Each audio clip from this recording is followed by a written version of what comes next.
আমার আইডিয়াল, আমি শহীদ প্রেসিডেন্ট জিয়া রহমান আদর্শে আমি বিএনপি করি।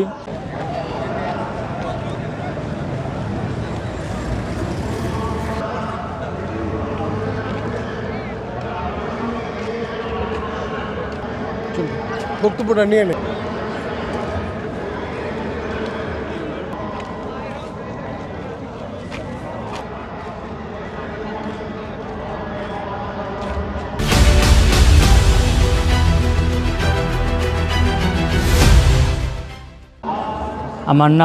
আমার বাসা মানিকগঞ্জ জেলা গিউর থানা, গ্রাম আগুনপুর। আমার নাম মোহাম্মদ সাকিব খান। আমি ছাত্রদলের বড় ইউনিয়ন শাখার ছাত্রদলের সাংগঠনিক সম্পাদক। আমার আর একটি পরিচয় হলো, আমি জুলাই যোদ্ধা। 5ই আগস্টে গুলিবিদ্ধ হয়ে আমার পা ইঞ্জুরি হয়, রড পরানো আছে, এখনও পা ভাঁজ হয় না। আমি এই অসুস্থ শরীর নিয়ে দেশের নেত্রী, আমাদের অনুপ্রেরণা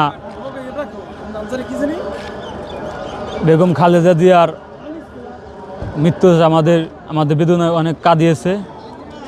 আমাদের জেলা বিএনপি আফরোজা খান রীতা আপা, মানিকগঞ্জ জেলার আহ্বায়ক, উনি বলতে চান তোমরা আমাদের জন্য আসার জন্য সুব্যবস্থা করে দিয়েছে, আমরা আসছি।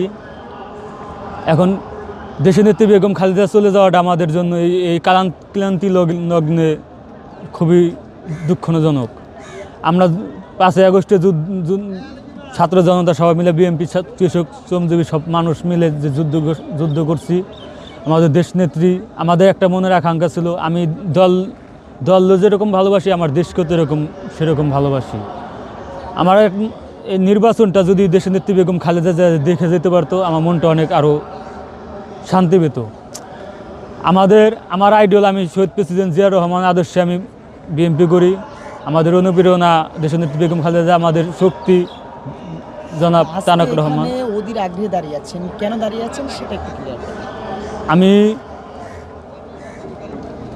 বিএনপি করি, আর দেশে উনি দলবল নির্বিশেষে সবার আপামর জনতার উনি একটা দেশের অভিভাবক। ওনার জন্য আমার এই জীবন আমি ওনাকে দেখিনি, সামনে থেকে দেখার কোনো সুযোগ হয় না। ওনার জানাজা উপস্থিত হইতে আমার নিজের কাছে অনেক সৌভাগ্যবান মনে হইতেছে যে আমি এই শরীর স্বাস্থ্য নিয়ে তো আমি ওনার জানাজা উপস্থিত হইতে পারতেছি। আর একটি নজর যদি ওনাকে দেখতে পারি, মনের একটা শান্তি মিলত। খালেদা জিয়ার এমন কি জিনিস যেটা আপনাকে অনেক বেশি আবেগ আপ্লুত করছে এবং মনে পড়ছে, কোন কাজটা একেবারে বেশি মনে পড়ছে? উনি প্রতিহিংসা রাজনীতি পছন্দ করে না,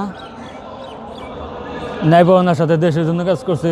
উনি ওনার ছেলে কোকো যখন মারা যায়, দেশনায়ক তারেক রহমান যখন মেরুদণ্ডে হাড় ভেঙে দেওয়া হয়, উনি যে সন্তানদের, আমাদের বাংলাদেশ মানুষকে সন্তান হিসাবে দেখে, নিজের সন্তান কর্তৃক আমাদের ওইরকমই প্রায়োরিটি দেশের মানুষকে দিয়ে আসতেছে। ওনার এসব মানুষের প্রতি যে একটা ছেলে, স্বামী, সংসার সব কিছু উঠতে, যে দেশের জন্য একটা চিন্তা ভাবনা ওনার মতো করে কে ভাবে না।